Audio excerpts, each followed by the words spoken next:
Hello and welcome to the audio lecture on ancient Rome.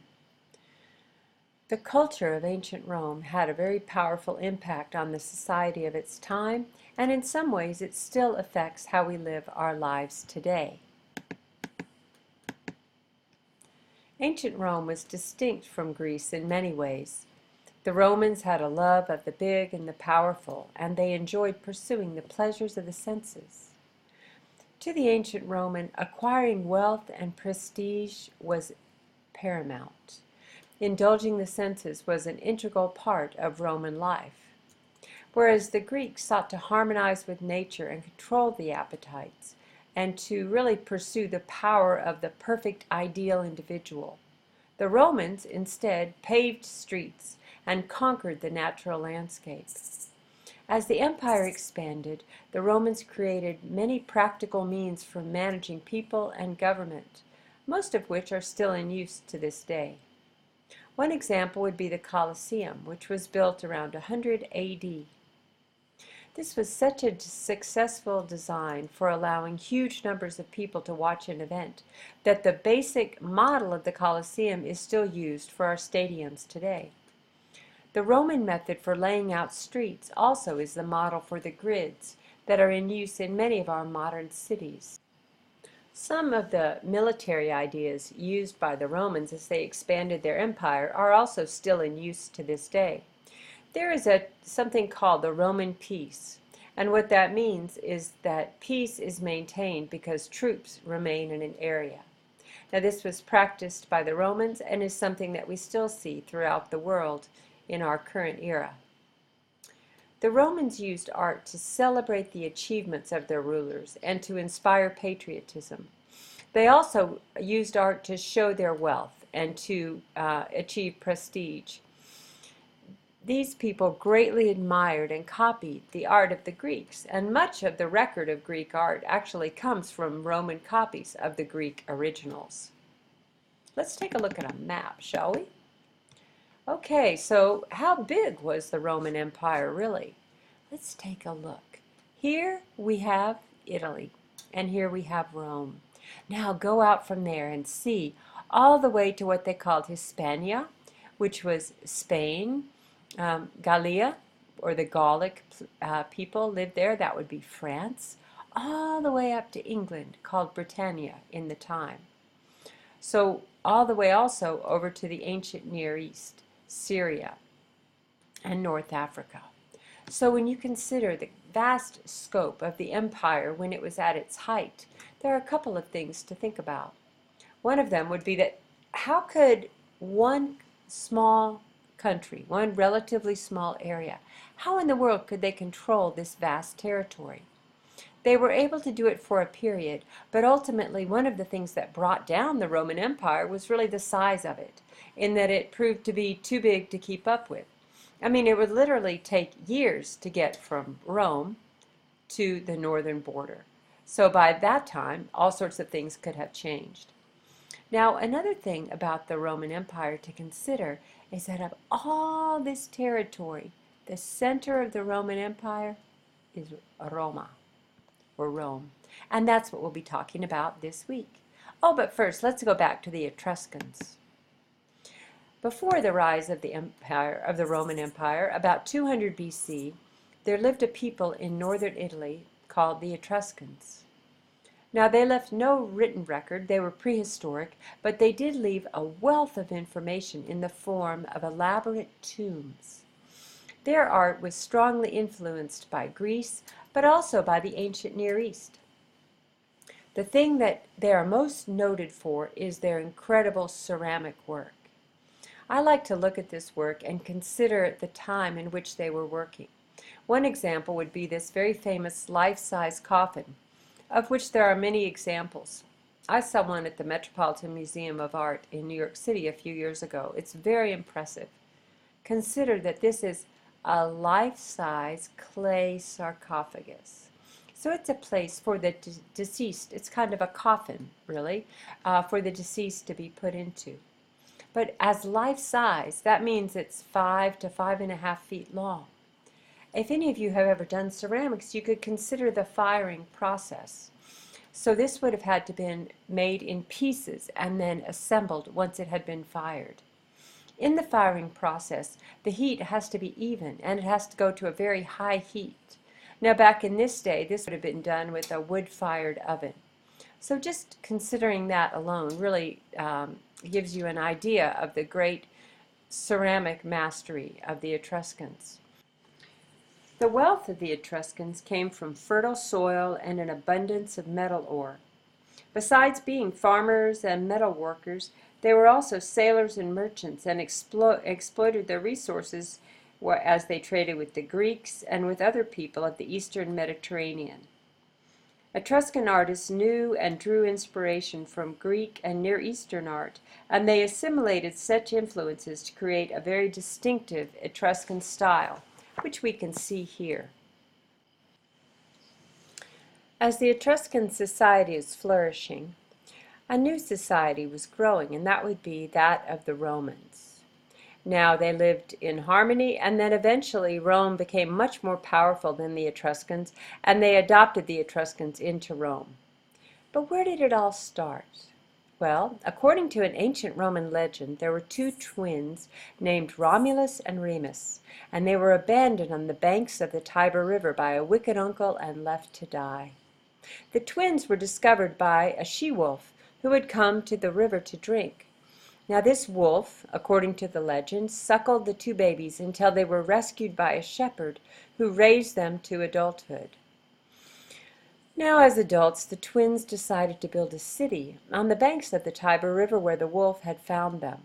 But they couldn't agree on the exact location of where they would build their city, and so they quarreled.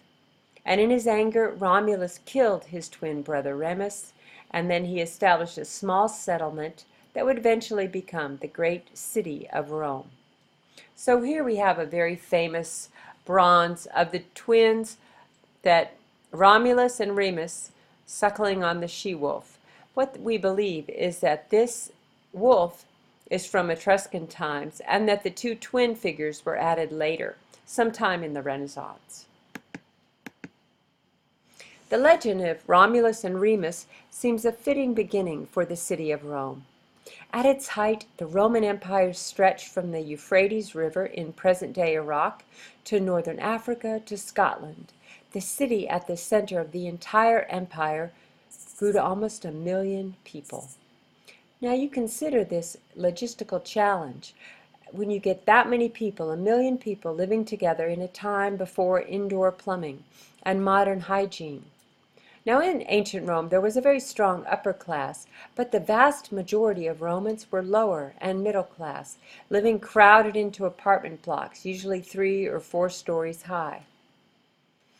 Roman life revolved around state holidays, which numbered over 150 a year, which you can imagine would be like a holiday every 2 or 3 days. Now this served to keep the masses pacified by distracting citizens with pageantry and competitions from the real difficulties that they faced in their life on a daily basis. The model above gives a sense of the compact scale of the city, and it's really fun to imagine all of the action that must have been happening in Rome during those times. I imagine there was a lot of drama and noise and smells and all sorts of things. I enjoy thinking of all the humans that were compacted into that city, almost 1 million people at the time of the Roman Empire. Now here we have the column of Trajan. This column, which you can see kind of looking up at here, it stands as tall as a 12-story building. Wow. Now this was built in 106 CE, and it was built to celebrate a military victory.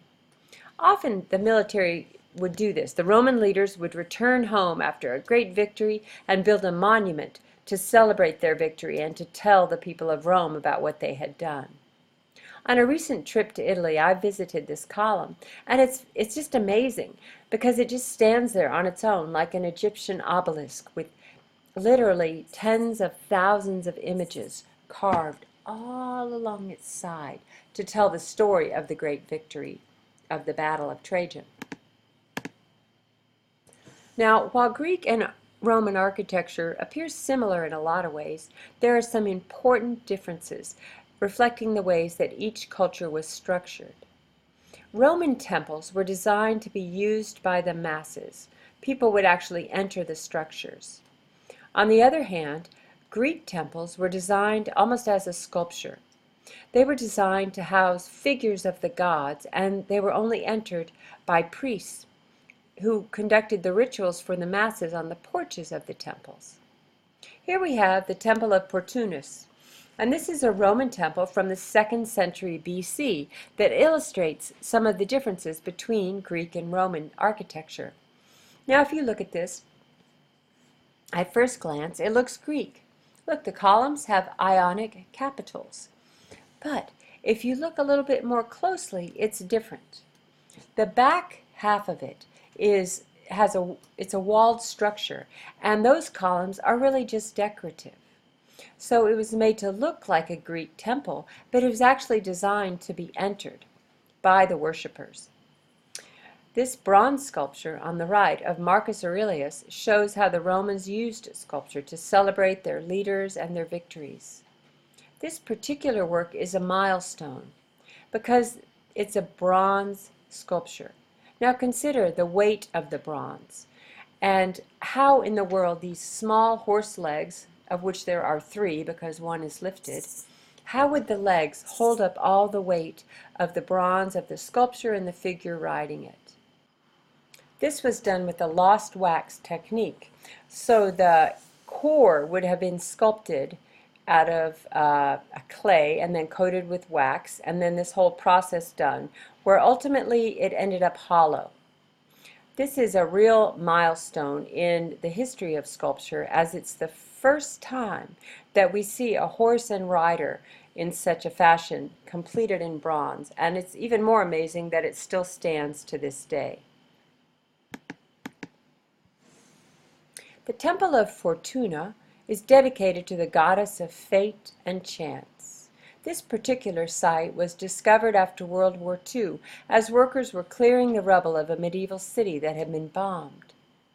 As they cleared away, seeking to clear out the medieval city, they found much more. They found this temple buried beneath the rubble.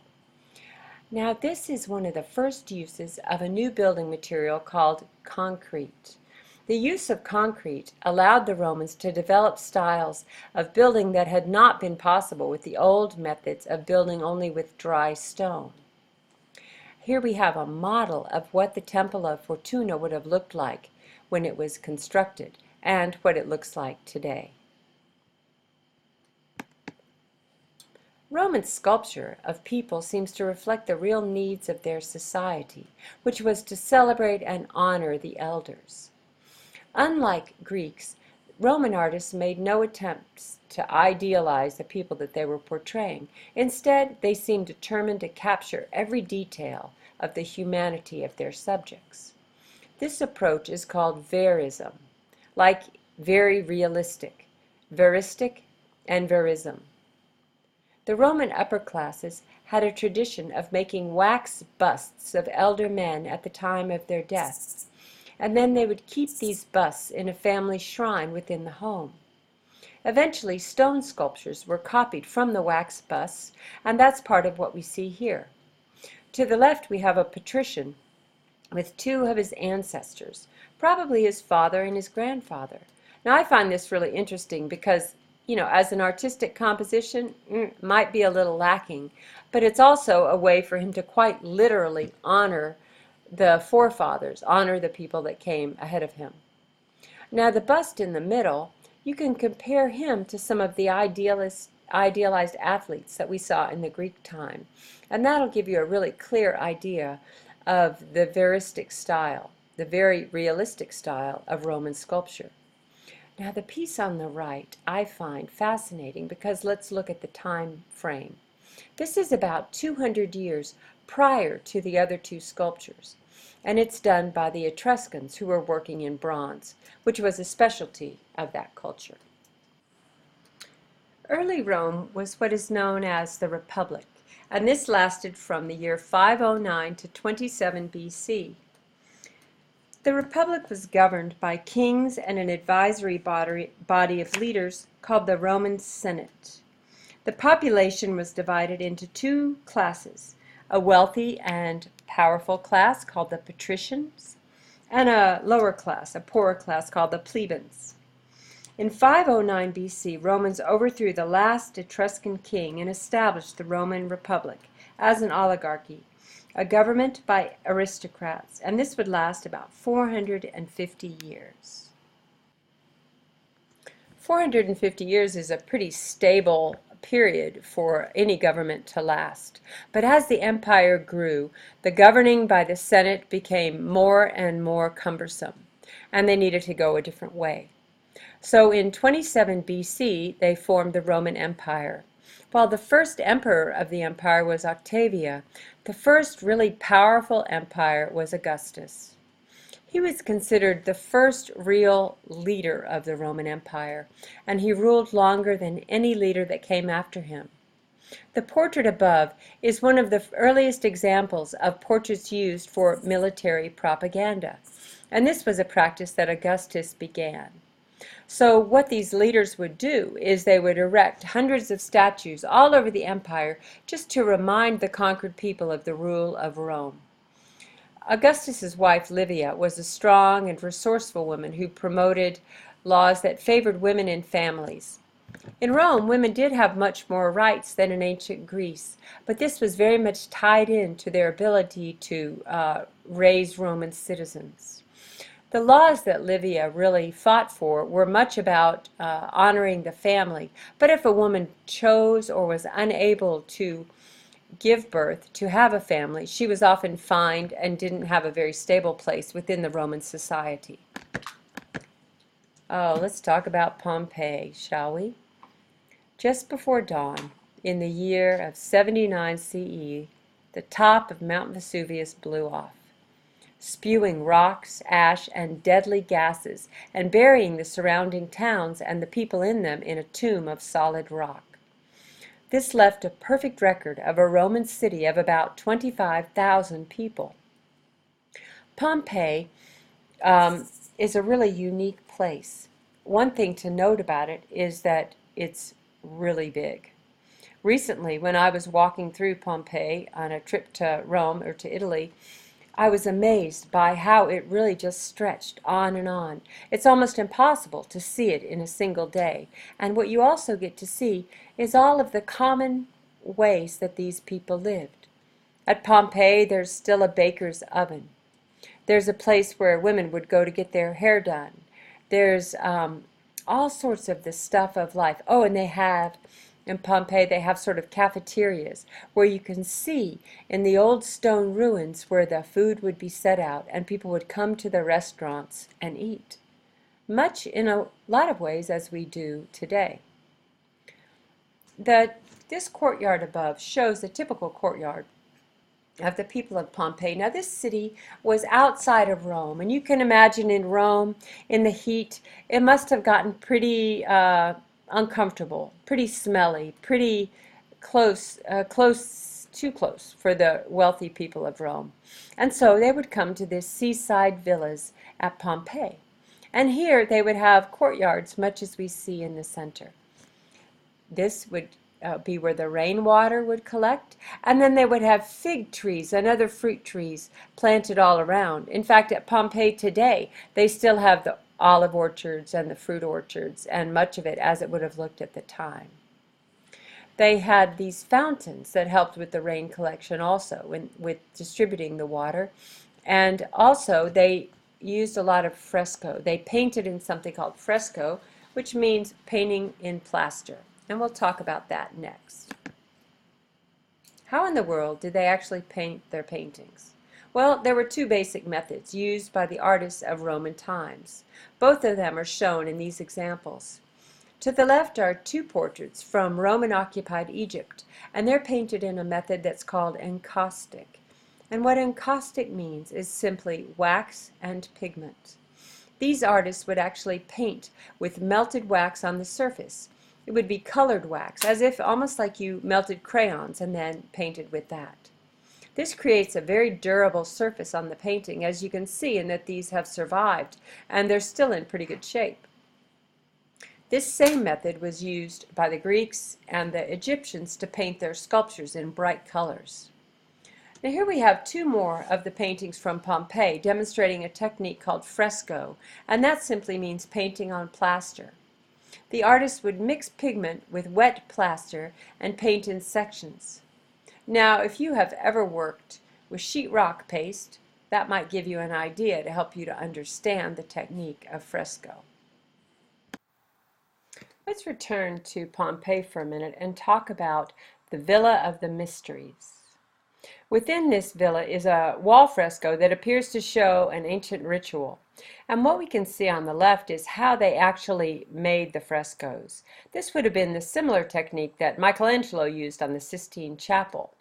So as you can see in the white outlines, each of these areas, that would be the area within the white markings would be the area that they would work at one time. So that would remain wet and would be completed, and the artist would then go on to do the next section. This same technique was the main method of painting until well into the Renaissance. It's kind of an unforgiving medium in that the artist has to work quickly, and yet it holds up through time. And it also has a sort of architectural feature in that it's actual plaster with pigment in the plaster. Let's take a moment and look at the altar of Augustine Peace, or the Ara Pacis Augustae. This monument to peace is among the most extraordinary monuments to have survived from ancient Rome. It was dedicated in honor of the safe return of the Emperor Augustus from a three-year trip that he took to widen Rome's rule into the Gallic area and Hispania, current-day Spain. Originally, this work was aligned with a giant sundial with an Egyptian obelisk at its center, and it must have been really spectacular to behold.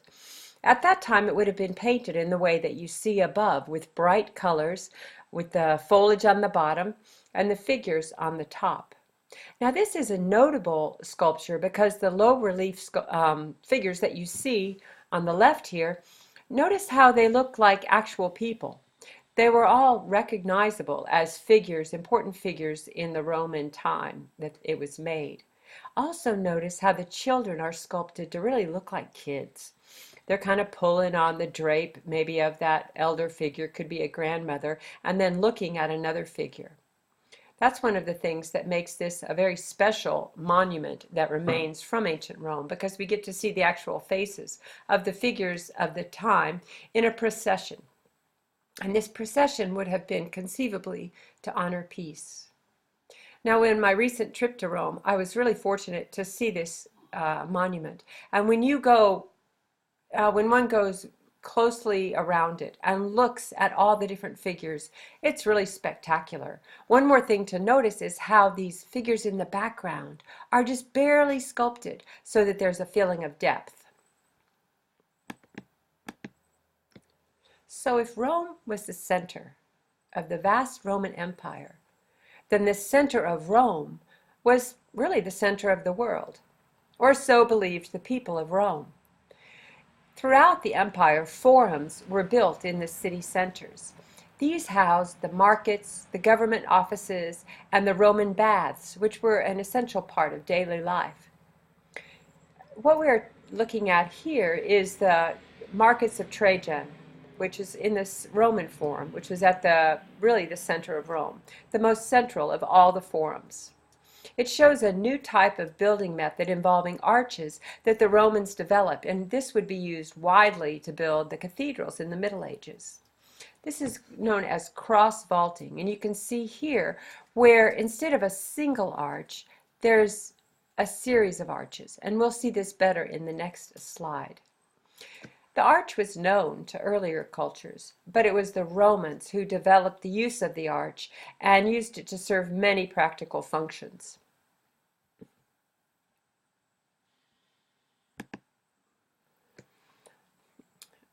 The Romans were masters of building with arches, and this method allowed for more open spaces than building with the post and lintel style of construction that we've really seen up to this point. To the left are the two examples of how the arch was primarily used. The first is called a barrel vault, and it doesn't really allow for much light. We see this in the Romanesque churches that we'll be looking at over the next few weeks. The next is called a cross vault or a groin vault. And in this instance, we have arches, 4 arches, that also arch over the center. And this allows for much more light and open spaces without extra columns, which was really helpful in buildings like the Forum or like churches. Now above here we have the section of an aqueduct that was built by the Romans in France to supply water to a French city. Originally, this particular aqueduct was 30 miles long. Now this kind of aqueduct was used well into the Middle Ages to both fortify a city and to provide a steady water supply. What we have here is that the water flows on top, but then in this second layer, this is where people can cross a gorge, so it's actually a bridge. I saw an example in Italy where there was a guard tower that was hidden within this bridge. So underneath was where the guards would stay, and they can watch and see who was coming and going into their city and really help to fortify the city, and at the same time bring the water in on the top. Note here how the use of arches really supports their ability to actually make this sophisticated of a structure in ancient times with limited resources. Oh, and now the most famous of all of the ruins from ancient Rome, and that would be the Colosseum. This was built during the Flavian period, just after the millennium, to provide entertainment to the masses in Rome. The distraction of frequent holidays and public spectacles was used by the Roman government to draw the lower class citizens, to draw their attention away from the high unemployment and challenging living conditions, which were the reality of their everyday lives. The Colosseum was originally built to hold 50,000 people. And interestingly enough, the arena allowed everyone to have a view of the entertainment. Now, what we call entertainment, we could probably put in quotations because it included simulated animal hunts, fights to the death among gladiators or between gladiators and animals, performances of trained animals and acrobats, and even mock sea battles where the arena was flooded. At the original opening of the Colosseum, which lasted 100 days, it is said that 9,000 animals and 2,000 gladiators were killed just in this 100 days. Underneath the floor was a network of tunnels and rooms, and this is really quite dark and rather frightening. It has a dungeon-like atmosphere compared to the light of above. Now above the top seats was a series of adjustable awnings designed by sailmakers that would help to keep the patrons out of sun and rain. The Pantheon is another important and really beautiful structure in ancient Rome. After the rule of the Emperor Augustus, there followed a period of expansion and prosperity in the Roman Empire, known as the rule of the 5 great emperors. This is one of the great architectural achievements of this time. It was built by the Emperor Hadrian in 125 CE. This remarkable building appears on the outside when you walk up to it at the street level to be a simple Greek-inspired Roman temple, no big deal. But the dome within the temple is incredible. It's actually a perfect sphere, and you can see this on the right. So this dome is a perfect circle. It's 143 feet tall and 143 feet across, supported by walls 20 feet thick, made of concrete. This was really the first major building after the Temple of Fortuna that was built with concrete, and really they did things with this new building medium that they couldn't have done any other way. One unique feature of the Pantheon is that at the top of the dome is a hole which is called the oculus. And this remains open to the sky, all seasons, all weather. The rain comes in through the hole, the sunlight shines a shaft of light, and for many years this was the only light into the building. Now in modern times they do have other lighting, but it remains kind of dark in the Pantheon with this one burst of light coming in through the hole in the center. There's drainage in the floor so that when it rains, the floor drains off naturally. And what I saw is that when it does rain, they have it blocked off so people don't slip and fall on the slippery floor. This is the temple as it would appear in Roman times. And at the right, we see the Pantheon today. It's really interesting when you're going to see the Pantheon because it's kind of tucked in a little courtyard, and you wind around these very narrow Roman streets, and then you come into this courtyard and there's the Pantheon. It's quite striking. Here's how it would have looked when it was in use. Imagine. Here's a painting done in the 18th century by Giovanni Panini. Notice the recessed squares in the dome. They're called coffers right here, and they help to lighten the weight of the cement structure on the supporting walls. This ceiling was once painted blue with gilded rosettes in the middle of each square, helping to create a feeling of being part of the cosmos. Now let's consider how the Romans actually built this structure. In order to pour the concrete for the dome, it was necessary to erect a forest of wooden supports underneath it. This was called centering supports, and then they poured the dome in sections with the newfound material of concrete. Visiting this impressive structure was really a high point of a recent trip to the city of Rome.